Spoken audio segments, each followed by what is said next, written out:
இந்த கிரேவி பண்ணுறதுக்கு ஒரு மிக்ஸி ஜாரில் ஒரு பெரிய வெங்காயம், 2 பச்சை மிளகா, 5 பல் பூண்டு, 5 துண்டு இஞ்சி, 1 ஸ்பூன் சோம்பு, 1 ஸ்பூன் மஞ்சத்தூள், 2 தேங்காய்ச்சில், அப்புறம் வீட்டு மிளகாய்த்தூள் 2 ஸ்பூன் சேர்த்துக்கோங்க.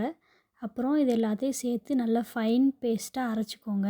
இப்போ ஒரு குக்கரில் எண்ணெய் சேர்த்து கிராம்பு, பட்டை, 1 ஸ்பூன் ஜீரகம் சேர்த்து நல்லா பொரிஞ்சதுக்கப்புறம் ஒரு கொத்து கருவேப்பிலை சேர்த்துக்கோங்க.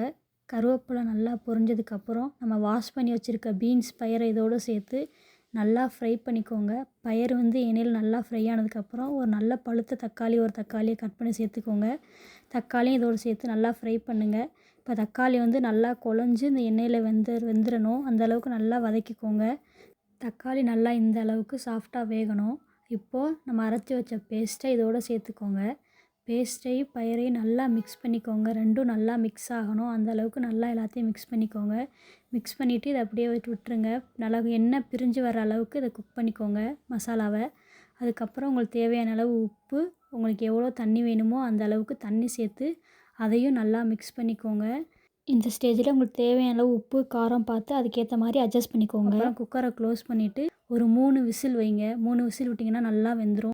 இப்போ நம்ம கிரேவி ரெடி. இது சப்பாத்தி, தோசை, சாப்பாடு எல்லாத்துக்கும் அவ்வளோ அருமையாக இருக்கும். ட்ரை பண்ணி பாருங்கள். மறக்காமல் சேனலை சப்ஸ்கிரைப் பண்ணிக்கோங்க.